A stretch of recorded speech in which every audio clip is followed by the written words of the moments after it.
हाँ तो बच्चों, आज है साइंस का पहला दिन जहां से हम शुरू करेंगे एमपी बोर्ड की तैयारी, जिसमें आप 2026 में होने वाली बोर्ड की एग्जाम में 75 में से 75 नंबर हासिल कर सकते हो।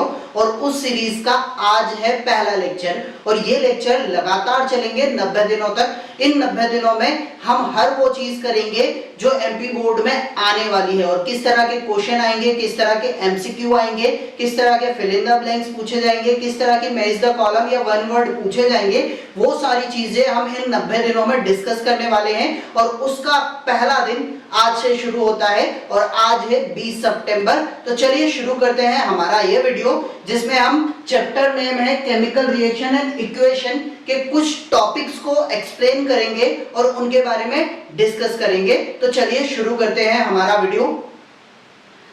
सबसे पहले बात करते हैं हम पहले चैप्टर का नाम, जिसका नाम है केमिकल रिएक्शन एंड इक्वेशन, जिसमें से आज हम पढ़ने वाले हैं सिर्फ केमिकल रिएक्शन के कुछ टॉपिक के बारे में, जिसमें केमिकल इक्वेशन जो है वो हम पढ़ेंगे थर्ड लेक्चर में, यानी कि तीसरे दिन। अभी हम पढ़ेंगे सिर्फ केमिकल रिएक्शन के बारे में कि क्या होती है केमिकल रिएक्शन। तो उससे पहले जान लेते हैं कि इस दुनिया में दो तरह के चेंजेस होते हैं।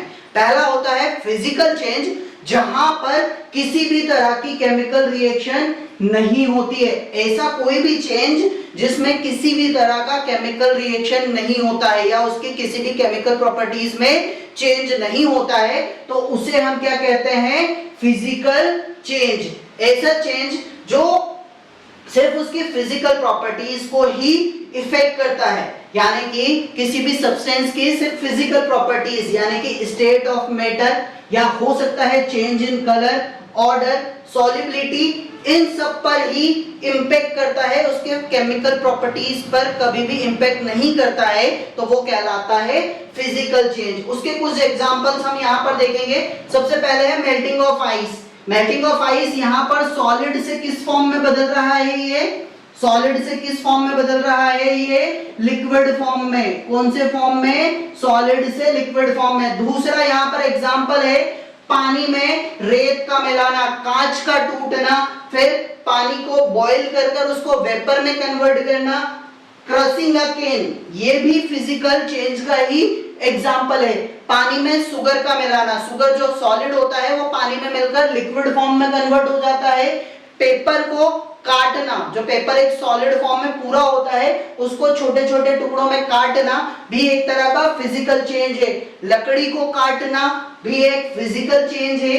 यहाँ पर ग्रीन और रेड मार्बल को मिक्स करते हैं तो वो भी एक तरह का फिजिकल चेंज है, जहां पर सिर्फ उनके कलर में चेंजेस आते हैं।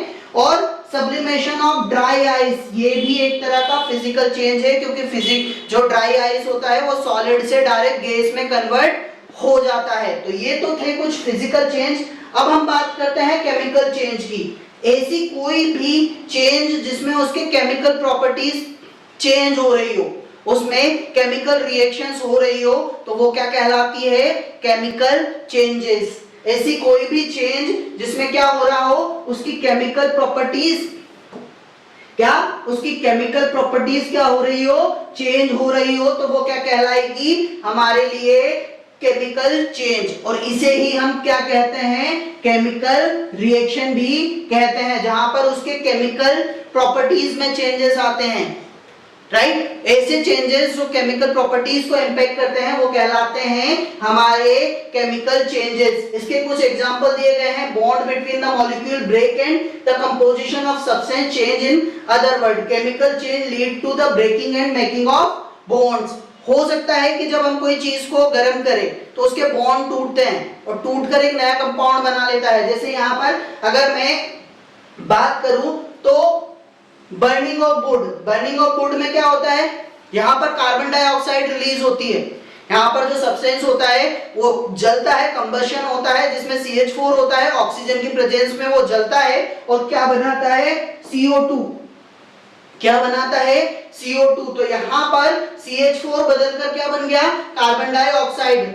फ्रूट का सड़ना भी एक तरह का केमिकल चेंज है, जहां पर ऑक्सीडेशन रिएक्शन होती है। ऑक्सीजन की प्रेजेंस में फ्रूट क्या करता है, धीरे धीरे सड़ने लगता है और अपनी केमिकल प्रॉपर्टीज खो देता है। उसमें से ऑर्डर चेंज हो जाता है, उसका स्वाद खराब हो जाता है, उसका फिजिकल प्रॉपर्टीज भी इंपैक्ट करती है, धीरे धीरे वो सड़ने लगता है। बेकिंग ऑफ केक, यहां पर भी क्या होता है, जब हम किसी भी, जैसे हम केक बनाते हैं तो उसमें क्या डालते हैं, एक तरह का सब्सटेंस डालते हैं जिसे हम बेकिंग सोडा कहते हैं। ये बेकिंग सोडा उसको मिलकर उस पर्टिकुलर सब्सटेंस को क्या करता है, सड़ा देता है और सड़ने के बाद ही हमारा केक बनता है। ऐसे ही हमारे उसमें नेक्स्ट आता है रस्टिंग ऑफ मेटल। ये भी एक तरह की ऑक्सीडेशन प्रोसेस है, जहां पर ऑक्सीजन की प्रेजेंस में जो मेटल होता है वो क्या करता है, धीरे धीरे डिग्रेड होने लगता है। बैटरी भी एक तरह की केमिकल चेंज की एग्जांपल है। हमारा डाइजेस्टिव सिस्टम भी एक तरह का केमिकल चेंज का एक एग्जांपल है। हमारे मिल्क का खराब होना, जब हम मिल्क में कोई खट्टी चीज मिला देते हैं तो वो क्या करता है, खराब हो जाता है, तो वो भी एक तरह का केमिकल चेंज ही है। हमारे फायरवर्क्स भी एक तरह का केमिकल चेंज है। जब हम आग लगाते हैं तो उसके अंदर जो केमिकल होता है वो एक तरह से आपस में रिएक्ट करता है और क्या क्रिएट करता है, फायरवर्क्स। फिर आता है कुकिंग ऑफ एन एग, भी एक तरह का केमिकल चेंज है। जब हम कुक करते हैं तो उसकी वो प्रॉपर्टीज चेंज करता है। यहाँ पे फोटोसिंथेसिस, सनलाइट से प्लांट अपना खाना बनाते हैं, वो भी एक तरह का केमिकल चेंज है और एक केमिकल रिएक्शन होती है।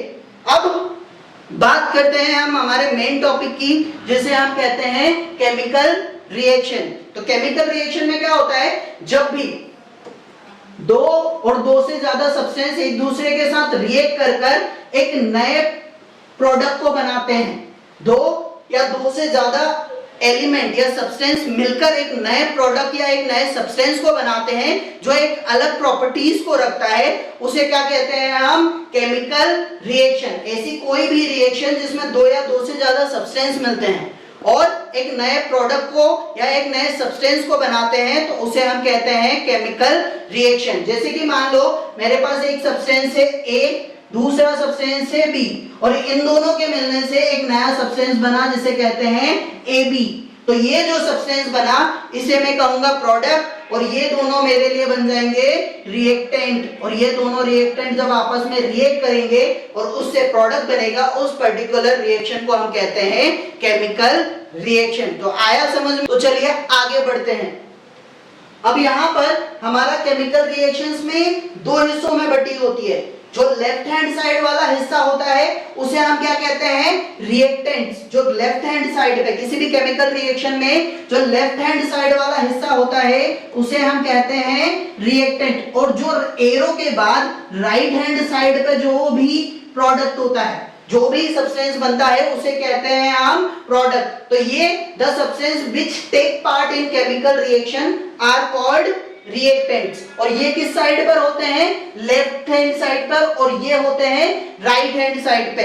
और जो प्रोडक्ट बनाते हैं ये रिएक्टेंट जब दोनों मिलकर एक नई चीज बनाते हैं या एक नए सब्जेक्ट को बनाते हैं, सब्सटेंस को बनाते हैं, तो वो कहलाता है हमारा प्रोडक्ट। जैसे यहाँ पर एक एग्जांपल दिया गया है कि जब भी हम मैग्नीशियम को एयर में बर्न करते हैं तो क्या बनता है, मैग्नीशियम ऑक्साइड। जैसे कि यहाँ पर एग्जांपल दिया है Mg, यानी कि मैग्नीशियम को ऑक्सीजन के साथ में या ऑक्सीजन की प्रेजेंस में जलाया जाता है तो हमारा नया कंपाउंड बनकर तैयार होता है जिसे कहा जाता है मैग्नीशियम ऑक्साइड। इसमें रिएक्टेंट्स कौन कौन से होंगे, इसमें एयर, यानी कि जो एयर है हमारा और मैग्नीशियम है, ये बन जाएंगे हमारे रिएक्टेंट, और प्रोडक्ट यानी कि मैग्नीशियम ऑक्साइड जो कंपाउंड बना नया, वो क्या बन जाएगा, मेरा प्रोडक्ट बन जाएगा।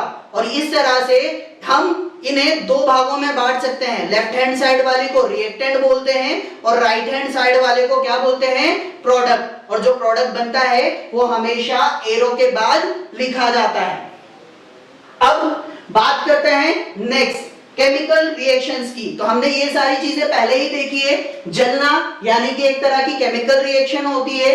जंग लगना एक तरह की केमिकल रिएक्शन है जो कि हम डेली लाइफ में देखते हैं। डाइजेशन हमारी बॉडी में, ये भी एक तरह की केमिकल रिएक्शन है। फोटोसिंथेसिस ये भी एक तरह की केमिकल रिएक्शन है जो हमें दिखाई नहीं देती पर हमारे आसपास एनवायरनमेंट में लगातार होती रहती है। जो प्लांट होते हैं वो अपना खाना बनाते रहते हैं। बेकिंग जैसे कि मैंने बताया था, वॉशिंग, फर्मेंटेशन यानी कि जो बियर या आपका वाइन वगैरह जो बनाई जाती है आपके सड़ा गलाकर चावल को या अंगूर को, तो उसे फर्मेंटेशन कहते हैं। तो उसमें भी रिएक्शन की मदद से या ईस्ट की मदद से उसे सड़ाया गलाया जाता है और उसके बाद बनती है आपकी शराब। फिर आता है यहाँ पर बैटरी का रिएक्शन करना, उसमें कैथोड और एनोड पर पॉजिटिव और नेगेटिव आयन जब जाकर मिलते हैं तो वहां पर क्या होता है, एक तरह की रिएक्शन होती है जिसकी वजह से एनर्जी क्रिएट होती है जिसे हम कहते हैं केमिकल एनर्जी। और ये सब एक तरह के एग्जाम्पल है जो हम डेली लाइफ में इस तरह से देखते हैं या हमारे सामने होते हैं पर हमें पता नहीं चलते हैं।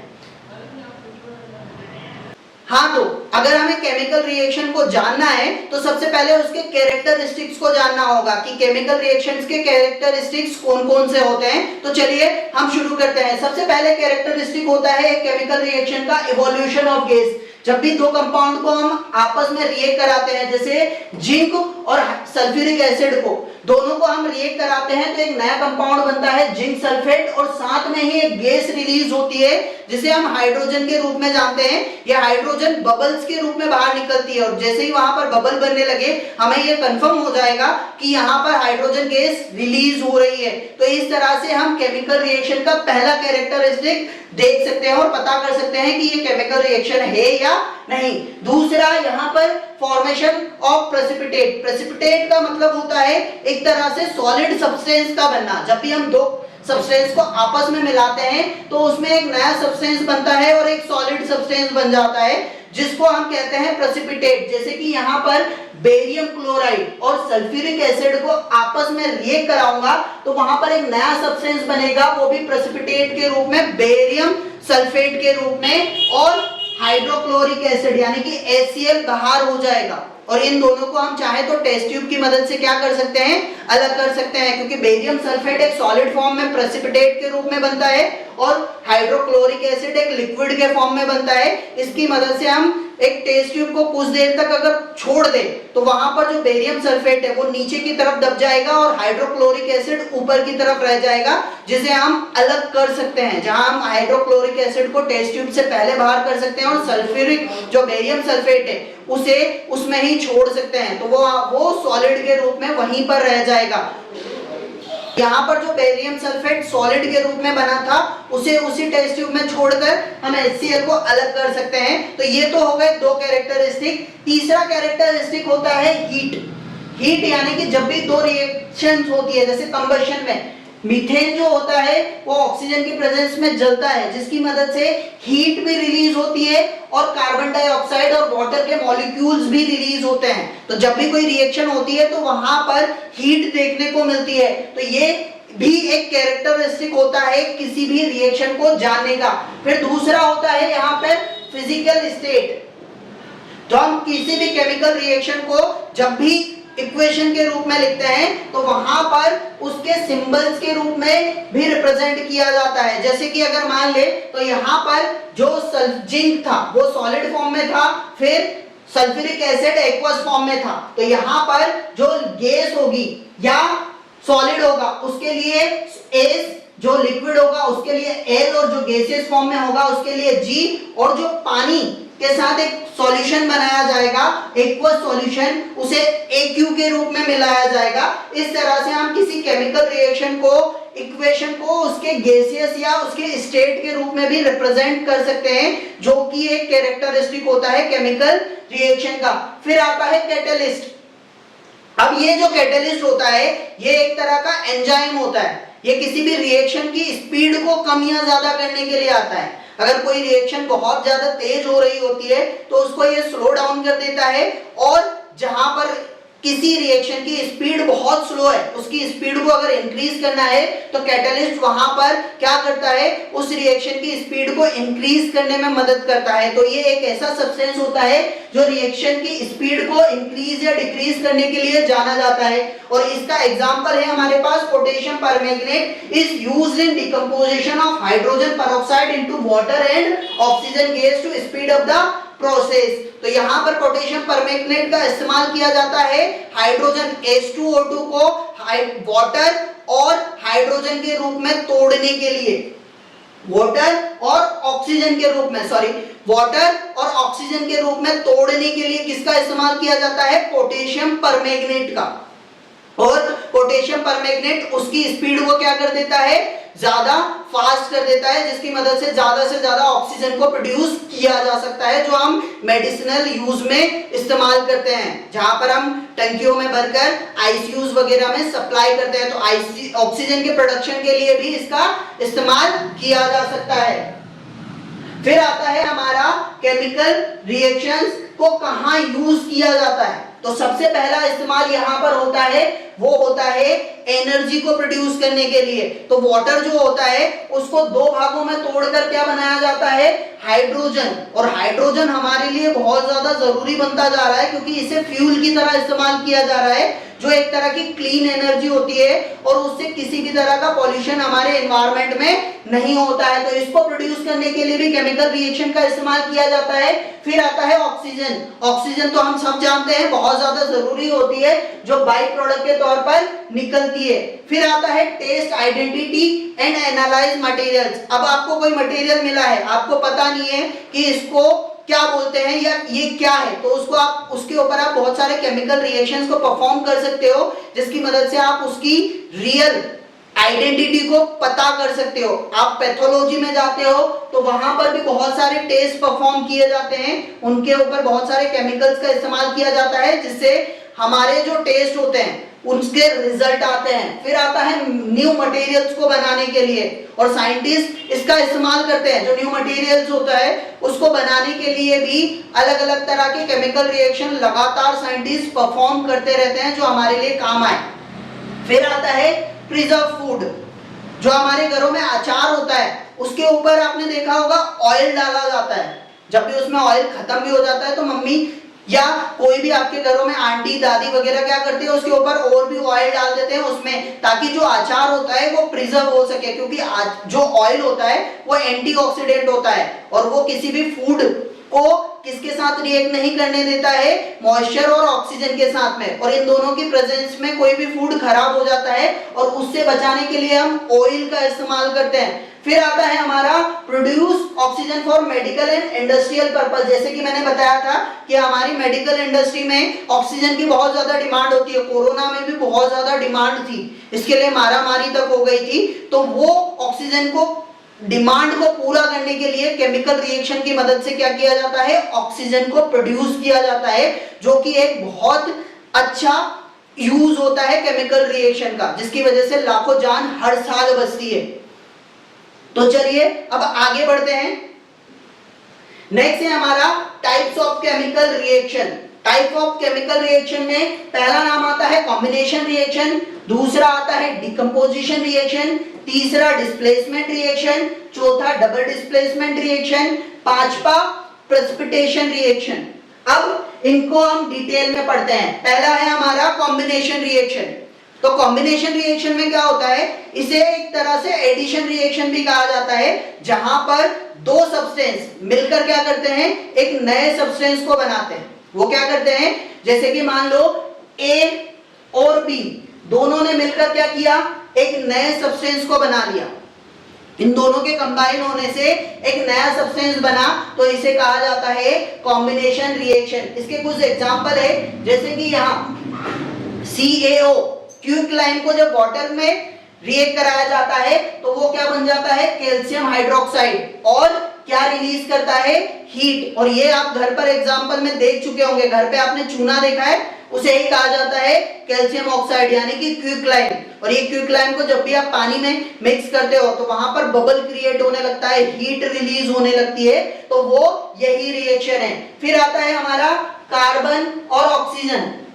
इन दोनों के मिलने से एक नई गैस प्रोड्यूस होती है, जिसे हम कहते हैं कार्बन डाइऑक्साइड। फिर आता है वाटर फॉर्मेशन। तो हमारे जो डेली लाइफ में होता है, जब पानी गिरता है तो वो जमीन पर आता है, पर जो सूरज की किरणें हमारी पृथ्वी पर आती है उसकी वजह से वाटर क्या करता है? वेपर के रूप में वापस आसमान में चला जाता है। तो वो वेपर किस फॉर्म में जाती है?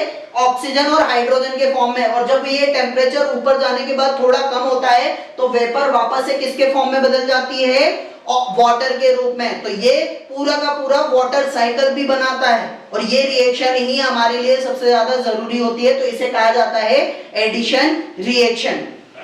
फिर हमारी नेक्स्ट रिएक्शन है डिकम्पोजिशन रिएक्शन। तो डिकम्पोजिशन से आप समझ ही गए होंगे कि डिकम्पोजिशन का मतलब क्या होता है। डिकम्पोजिशन का मतलब होता है एक चीज को तोड़कर दो भागों में या उससे ज्यादा भागों में बांटना।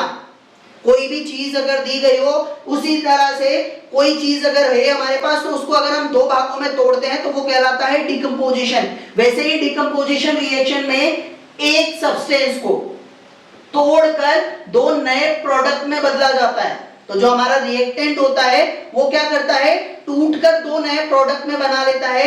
एक बनाता है मेन प्रोडक्ट, एक बना लेता है बाई प्रोडक्ट। इस तरह से एक चीज टूटकर दो नई छोटी छोटी चीजें बनाती है, तो उसे कहा जाता है डिकम्पोजिशन रिएक्शन। और डिकम्पोजिशन रिएक्शन जो होती है, जैसे कि यहाँ पर ये कैल्शियम कार्बोनेट है, इसको अगर मैं गर्म करूंगा तो क्या बना लेगा, कैल्शियम ऑक्साइड और कार्बन डाइऑक्साइड। अब ये जो डिकम्पोजिशन रिएक्शन होती है ये तीन तरह से होती है। पहली होती है हमारी थर्मल, यानी कि हीट। जैसे मैंने यहाँ पे कैल्शियम कार्बोनेट को क्या किया, गर्म किया। कैल्शियम कार्बोनेट को जब मैंने गर्म किया तो गर्म करने के बाद में वो किसके रूप में टूट गया, कैल्शियम ऑक्साइड के रूप में। और कैल्शियम ऑक्साइड से साथ में उसने क्या बनाया, कार्बन डाइऑक्साइड, जो कि एक बाई प्रोडक्ट है। तो इसे कहा जाता है थर्मल डिकम्पोजिशन। इसके बाद आता है आपका इलेक्ट्रिक डिकम्पोजिशन, जिसे इलेक्ट्रोलाइसिस भी कहा जाता है, जहां पर इलेक्ट्रिसिटी की मदद से क्या किया जाता है, डिकम्पोजिशन को परफॉर्म किया जाता है। इसमें वाटर को दो भागों में तोड़ा जाता है। जो वाटर हमारा होता है उसको क्या किया जाता है, इस तरह से एक बैटरी के साथ अगर हम कनेक्ट करते हैं, उसको एक वायर की मदद से इसमें जोड़ देते हैं, तो जो ऑक्सीजन होगी वो हमारी पॉजिटिव तरफ चली जाएगी, क्योंकि वो नेगेटिव चार्ज के साथ आती है। और हाइड्रोजन हमारा कहां चले जाएगा, नेगेटिव साइड पर। तो इस तरह से ये दोनों अलग अलग होकर दो नए कंपाउंड को बनाती है, जिसे हम हाइड्रोजन और ऑक्सीजन के रूप में जानते हैं। और इसे कहा जाता है इलेक्ट्रोलाइसिस, जो कि इलेक्ट्रिसिटी की मदद से परफॉर्म की जाती है। इसके अलावा डिकम्पोजिशन एक और तरह से होती है, जिसे हम कहते हैं फोटोलाइसिस, यानी कि लाइट की मदद से होने वाली डिकम्पोजिशन। इसमें क्या किया जाता है, जैसे अगर हम बात करें हाइड्रोजन पेरोक्साइड की, तो अगर इस पे अगर सनलाइट पड़ती है तो ये किस फॉर्म में बदल जाता है, वाटर और ऑक्सीजन के फॉर्म में। सेम चीज आपके सोडियम क्लोराइड के साथ भी होती है, जो सॉल्ट होता है जो हम डेली लाइफ में यूज करते हैं। तो उसको अगर हमने धूप में रख दिया तो ये क्या करेगा, दो अलग अलग छोटे छोटे भागों में बन जाएगा। क्लोरीन के रूप में बाहर एनवायरनमेंट में मिल जाएगा और सोडियम के रूप में वहीं पर रह जाएगा। और इस तरह से आप इस फोटोलाइसिस को परफॉर्म कर सकते हो। एक बीकर में आप क्या कर सकते हो, सोडियम क्लोराइड को रखकर थोड़ी देर के लिए छोड़ दो। जैसे जैसे सनलाइट उस पर पड़ती जाएगी वैसे वैसे ही वो क्लोरीन और सोडियम के रूप में अलग होता जाएगा। क्लोरीन गैस के रूप में बाहर हो जाएगी और सोडियम सॉलिड के रूप में ही वहीं रह जाएगी। सेम यहां पर भी होगा। हाइड्रोजन पेरोक्साइड के साथ में जब सनलाइट उस पर पड़ेगी तो वाटर के रूप में, पानी लिक्विड के रूप में वहीं रह जाएगा और ऑक्सीजन गैस के रूप में बाहर निकल जाएगी। इस प्रोसेस को कहा जाता है फोटोलाइसिस, जो कि एक टाइप होता है डिकम्पोजिशन का। तो ये तो थी हमारी डिकम्पोजिशन। अब आगे बढ़ते हैं। आगे हमारा जो है वो है डिस्प्लेसमेंट रिएक्शन। क्या है डिस्प्लेसमेंट रिएक्शन? डिस्प्लेसमेंट रिएक्शन का मतलब होता है किसी एक चीज को उठाकर उसकी जगह पर बैठना। मान लो मेरे पास एक कंपाउंड है जिसका नाम है जिंक। जिंक किसके साथ रिएक्ट कर रहा है, कॉपर सल्फेट के रूप में। किसके साथ रिएक्ट कर रहा है, कॉपर सल्फेट से जब रिएक्ट करता है तो जिंक ज्यादा रिएक्टिव होता है, ज्यादा रिएक्टिव होता है या ज्यादा पॉजिटिव चार्ज के साथ में आता है एज कंपेयर टू कॉपर। तो वो क्या करता है, कॉपर को अपनी जगह से हटाकर उसकी जगह पर शिफ्ट हो जाता है। तो यहाँ पर जिंक ने किसको डिस्प्लेस कर दिया, कॉपर को। तो कोई भी एटम किसी भी रिएक्शन में अगर किसी दूसरे एटम को हटाकर उसकी जगह पर स्थापित हो रहा है तो उसे कहा जाता है विस्थापन या डिस्प्लेसमेंट रिएक्शन। इसमें एक ही आयन एक जगह से दूसरी जगह शिफ्ट होता है, एक आयन अपनी जगह बदलता है, तो उसे कहा जाता है डिस्प्लेसमेंट रिएक्शन।